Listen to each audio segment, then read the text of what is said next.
Baik, bismillahirrahmanirrahim. Assalamualaikum warahmatullahi wabarakatuh.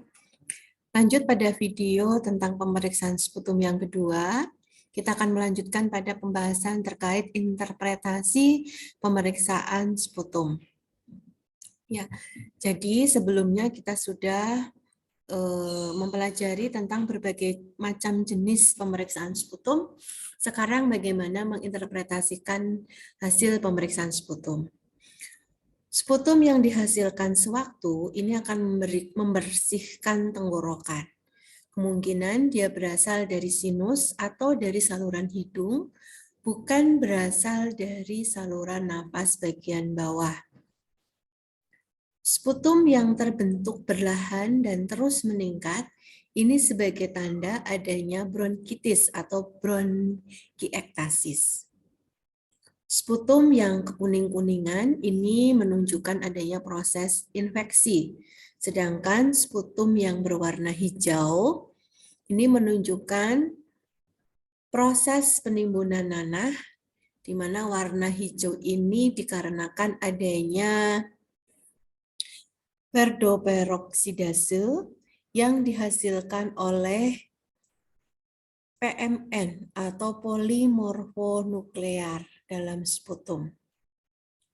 Sputum yang berwarna hijau ini sering ditemukan pada penderita bronkiektasis karena adanya penimbunan sputum dalam bronkus yang melebar dan selanjutnya dia terinfeksi.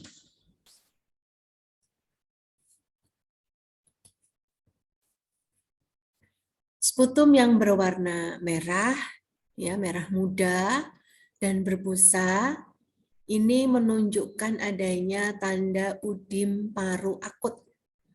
Di sputum merah muda dan berbusa, ini menunjukkan tanda udim paru akut. Sedangkan sputum berlendir, pekat, abu-abu atau putih, ini menunjukkan adanya tanda bronkitis kronis.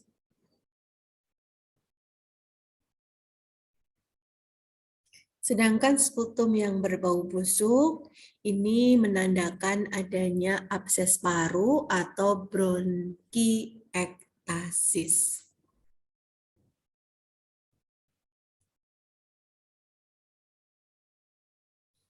Kemudian bagaimana interpretasi untuk penyakit TBC berdasarkan hasil pemeriksaan dahak atau tadi sudah kita bahas yaitu pemeriksaan dahak jenis PTA ya.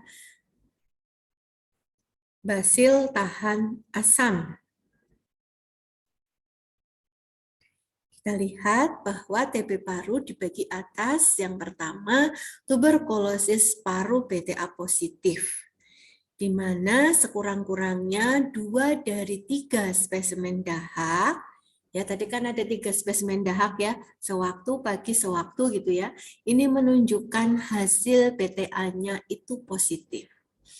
Kemudian hasil pemeriksaan 1 spesimen dahak ini menunjukkan PTA positif dan ditambah dengan adanya kelainan radiologi yang menunjukkan adanya gambaran tuberkulosis aktif. Jadi bisa jadi hasil PTA-nya positif. Positifnya itu salah satu dari 3 jenis dahak tadi ya. Kan sekali lagi 3 jenis pemeriksaan dahak itu dahak sewaktu, pagi sewaktu. Kemudian dari 3 jenis pemeriksaan dahak tadi ternyata salah satu di antaranya positif hasilnya. Kemudian ditunjang dengan hasil pemeriksaan radiologi misalnya foto ronsen parunya ini menunjukkan adanya gambaran tuberkulosis aktif. Kemudian hasil pemeriksaan 1 spesimen dahak ini menunjukkan PTA-nya positif dan setelah dibiarkan juga hasilnya positif. Maka ini juga dinyatakan seseorang tadi menunjukkan adanya tuberkulosis paru PTA positif. Bisa dipahami? Ya, silakan nanti diulang-ulang lagi ya kesimpulannya. Seseorang yang dilakukan pemeriksaan dahak PTA-nya 2 dari 3 jenis pemeriksaan tadi, yaitu sewaktu pagi sewaktu, ternyata hasilnya positif, maka seseorang tadi atau pasien tadi disimpulkan mengalami TBC paru PTA positif. Atau bisa jadi dari 3 jenis pemeriksaan dahak, yaitu spesimen atau dahak sewaktu pagi sewaktu, ternyata salah satunya menunjukkan hasilnya positif, ditambah dengan pemeriksaan ronsennya atau radiologinya, ini menunjukkan adanya gambaran tuberkulosis aktif. Atau dari 3 pemeriksaan dahak pagi sewaktu, sewaktu pagi sewaktu, ternyata salah satunya itu positif dan setelah dibiarkan juga hasilnya positif, maka itu pun dikatakan sebagai tuberkulosis paru PTA positif. Sedangkan dinyatakan tuberkulosis paru PTA-nya negatif, ini apabila dari hasil pemeriksaan dahak 3 kali, yaitu sewaktu pagi sewaktu menunjukkan PTA-nya negatif. Gambaran klinik dan kelainan radiologi ini juga menunjukkan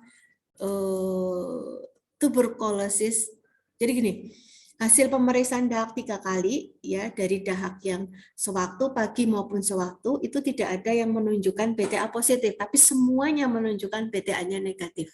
Walaupun dari hasil gambaran klinik dan kelainan radiologi dan hasil pemeriksaan radiologi ini menunjukkan adanya tuberkulosis aktif. Jadi dikatakan dia menderita tuberkulosis paru PTA negatif.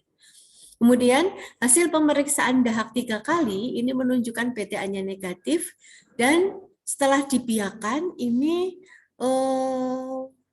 menunjukkan adanya Mycobacterium tuberculosis yang positif. Maka ini dikatakan dia menderita TBC paru dengan PTA yang negatif. Artinya, pemeriksaan sputum jenis PTA itu tidak murni kalau hasilnya negatif berarti dia tidak menderita TBC atau sebaliknya gitu ya. Jadi walaupun hasilnya negatif semuanya dari 3 jenis sputum yang diperiksa, namun dari hasil pemeriksaan yang lain seperti gambaran klinik dan radiologi ternyata menunjukkan ada tuberkulosis aktif, ya berarti dia dinyatakan TBC dengan PTA negatif. Atau sebaliknya, hasilnya negatif, PTA-nya, tetapi setelah dikembangbiakan ternyata terdapat Mycobacterium tuberculosis atau Mycobacterium tuberculosisnya positif, maka dia pun dinyatakan menderita TBC dengan PTA-nya negatif. Oke, itu gambaran interpretasi dari hasil pemeriksaan dahak. Lalu, bagaimana sih prosedur pengumpulan pemeriksaan dahak? Ya, apakah seperti ini ya atau yang mana nih? Ya, kita lihat bagaimana prosedur pengumpulan dahak. Baik, sekarang langsung saja karena tadi kan sudah ya dijelaskan teorinya, kita langsung menuju prosedurnya. Oke, ini prosedurnya. Baik. Kita lanjut pada prosedur pengumpulan pemeriksaan sputum atau dahak. Kita lihat pengertiannya. Yang dimaksud dengan prosedur pengumpulan pemeriksaan sputum adalah pemeriksaan dahak yang dikumpulkan dalam 2 hari kunjungan yang berurutan berupa sewaktu pagi sewaktu. Sewaktu itu berarti saat pertama pasien datang ke vaskes, ke fasilitas kesehatan, diminta untuk mengeluarkan dahak, maka itu dahak sewaktu pertama. Kemudian keesokan harinya bangun tidur, ya setelah bangun tidur langsung mengeluarkan dahak, itu berarti dahak yang keluar disebut dengan dahak atau sputum pagi. Dan ketika pasiennya kemudian setelah itu datang ke vaskes, lalu akan periksa ya ke laboratorium, maka ketika di laboratorium itu diambil dahaknya, maka itu yang namanya dahak sewaktu yang kedua. Nah, adapun tujuan dari prosedur pengumpulan pemeriksaan sputum adalah sebagai acuan dalam menentukan langkah-langkah untuk menunjang suatu diagnosis. Misalnya di sini adalah diagnosis TB paru pada pasien yang suspek atau terduga TB paru. Artinya, ketika dijumpai pasien yang suspek atau diperkirakan dia menderita TB paru, maka pemeriksaan sputum atau pengumpulan pemeriksaan sputum ini menjadi penting ya untuk menentukan apakah langkah selanjutnya gitu. Untuk menunjang penegakan diagnosis TB paru. Dan tentunya untuk menentukan potensi adanya penularan TB serta sebagai follow up untuk pengobatan TB. Nah, jadi pemeriksaan sputum ini juga selain untuk mendiagnosis TB paru, sebagaimana interpretasi tadi yang sudah Ibu jelaskan, dia juga digunakan untuk menentukan potensi penularannya, karena kalau BTA-nya positif, ini potensi menularnya tinggi. Kemudian sebagai follow up juga keberhasilan akan pengobatan TB paru ya, karena nanti akan dicek apakah setelah melakukan pengobatan BTA-nya masih positif ataukah sudah negatif. Nah, kebijakan untuk pemeriksaan sputum ini biasanya tindakan ini dilakukan di puskesmas. Gitu. Kemudian alat dan bahan yang dibutuhkan PODAHAK, ini sesuai standar laboratorium, prinsipnya adalah di dalamnya itu steril, kemudian ada tutupnya. Bisa juga menggunakan potnya itu berupa kayak misalnya wadah-wadah itu loh yang kayak tempat apa sih itu namanya, obat yang tertutup gitu ya. Prinsipnya adalah di dalamnya itu harus steril. Kemudian stiker atau spidol untuk nanti memberikan identitas pada PODAHAK-nya supaya tidak tertukar. Kemudian form TB05 atau TB05 MDR yang mana di sini adalah form untuk permintaan pemeriksaan BTA. Kemudian bagaimana prosedurnya? Bagaimana prosedur kita mengumpulkan dahak untuk pemeriksaan sputum? Yang pertama mulai dari fase prainteraksi. Tentunya pada fase ini kita akan melakukan verifikasi program pemeriksaan sputum. Kita lihat dulu, cek dulu apakah memang betul pasien ini membutuhkan pemeriksaan sputum ataukah tidak. Yang kedua adalah persiapan alat. Kemudian yang ketiga adalah memberikan identitas pada pot dahak atau tempat penampungan dahak, ya, diberikan identitas dulu supaya tidak tertukar, dan menuliskan jenis pemeriksaan dahaknya, apakah pemeriksaan BTA ataukah pemeriksaan yang lain, kemudian ini adalah dahak sewaktu atau dahak pagi atau dahak sewaktu gitu ya. Kemudian identitas ini lalu ditempelkan pada badan pot ya, jadi bukan pada tutupnya tetapi pada badannya. Setelah itu kita menuliskan identitas pasien dan tanggal pengambilan dahak pada form TB05 atau TB05 MDR. Form ini dibutuhkan manakala kita akan melakukan pemeriksaan dahak untuk menunjang diagnosis TBC ya, atau kita untuk melihat efektivitas dari pengobatan ya, pengobatan TBC. Apakah setelah diobati TBC, BTA-nya masih positif ataukah BTA-nya sudah negatif ya. Kemudian yang berikutnya, fase interaksi. Pada fase interaksi atau fase orientasi ini, pertama kita akan mengucapkan salam ya. Kemudian setelah mengucapkan salam seperti biasa kita sampaikan identitas kita, kemudian kita memanggil nama pasien, kemudian mengidentifikasi identitas pasien, lalu kita jelaskan maksud dan tujuannya, kemudian kita jelaskan juga bagaimana prosedur untuk pengambilan dahak ini, kemudian menjelaskan lama waktu yang dibutuhkan, kemudian memberikan kesempatan kepada pasien untuk bertanya, kemudian menanyakan kesiapan pasien untuk melakukan tindakan. Ya, misalnya, selamat pagi. Perkenalkan, saya Suci, saya perawat di ruangan ini atau di puskesmas ini. Dengan Ibu Painem, usia sekian ya Bu ya. Baik, Ibu. Saya bermaksud untuk mengumpulkan dahak untuk pemeriksaan dahak. Tujuannya karena Ibu sudah mengkonsumsi obat, kemarin Ibu dinyatakan TBC ya, lalu kita akan melihat sejauh mana keberhasilan pengobatan TBC yang sudah Ibu lakukan. Tujuannya, tadi sudah Ibu, tujuannya dengan demikian nanti bisa teridentifikasi dari hasil pemeriksaan dahak tersebut, ya, apakah pengobatan yang sudah dilakukan itu berhasil ataukah tidak. Kemudian prosedurnya nanti Ibu ikutin apa yang saya sampaikan, yaitu pada prinsipnya adalah Ibu diminta untuk mengeluarkan dahak. Lalu lama waktu yang dibutuhkan ya kurang lebih sekitar 5-7 menit nih Bu nggih. Apakah Ibu ada pertanyaan? Baik, kalau tidak ada pertanyaan, apakah sudah bisa dilakukan? Oke, kalau sudah saya akan menyiapkannya. Saya cuci tangan terlebih dahulu ya Bu, lalu masuk ke fase kerja, kita akan mencuci tangan, kemudian mempersiapkan pasien dengan memberikan penjelasan meliputi.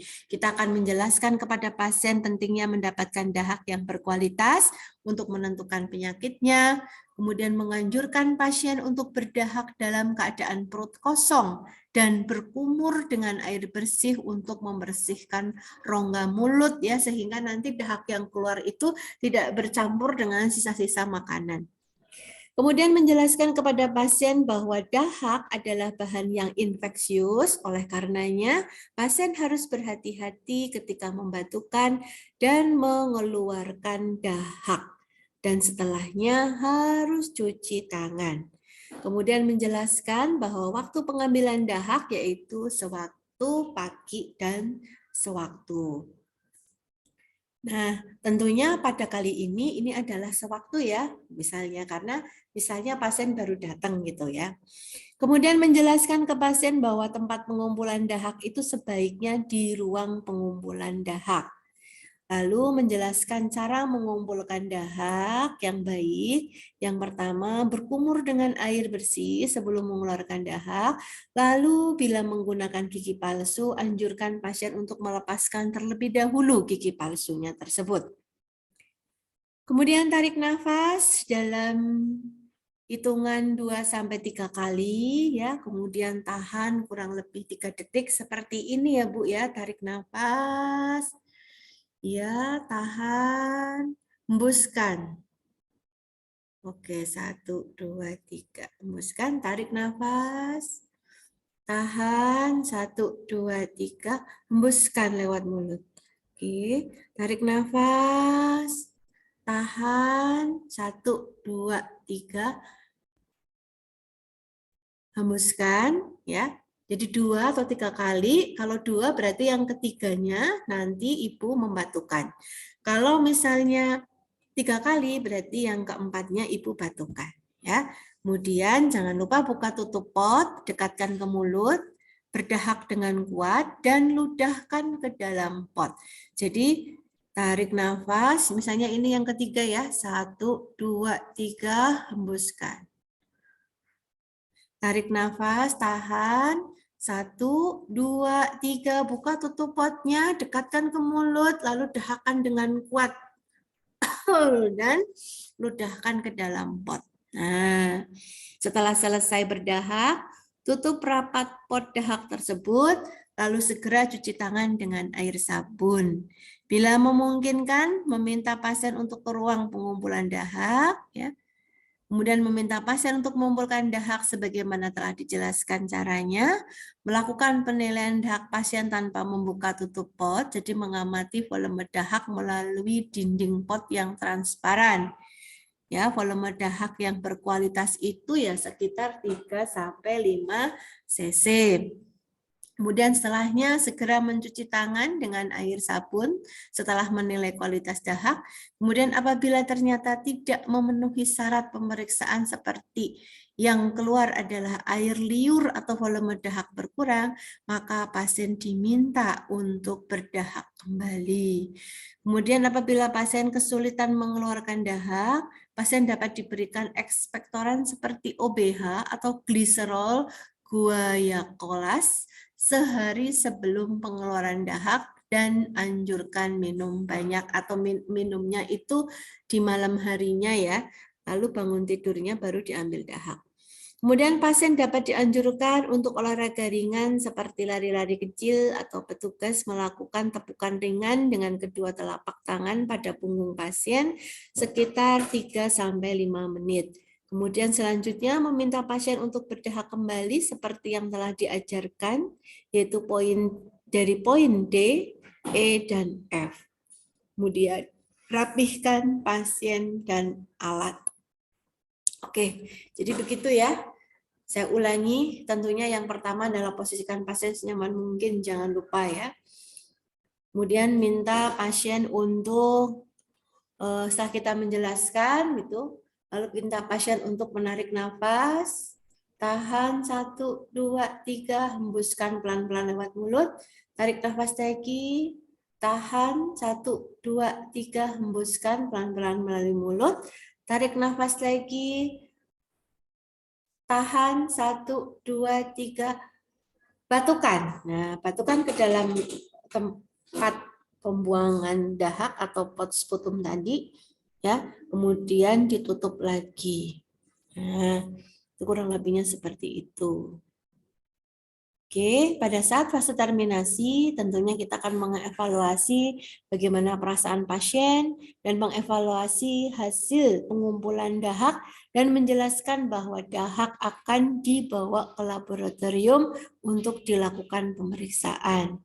Lalu jangan lupa membuat kontrak pertemuan selanjutnya, kemudian berikan reinforcement, berpamitan, kemudian membawa dahak untuk diperiksa di laboratorium disertai dengan formulir TP05 TP05 MDR. Kemudian kita mencuci tangan ya dengan air dan sabun, lalu selanjutnya kita mendokumentasikan. Baik, itu kurang lebihnya adalah bagaimana kita mengumpulkan dahak ya. Prosedur pengumpulan dahak.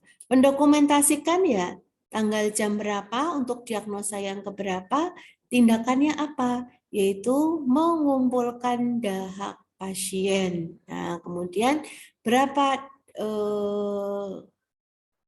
jumlah dahak yang ditampung. Nah, seperti itu. Terus warnanya, konsistensinya, semuanya diamati, diobservasi. Baik, seperti itu dari saya. Semoga bermanfaat. Mohon maaf apabila ada yang kurang. Wabillahi taufiq wal hidayah. Wassalamualaikum warahmatullahi wabarakatuh.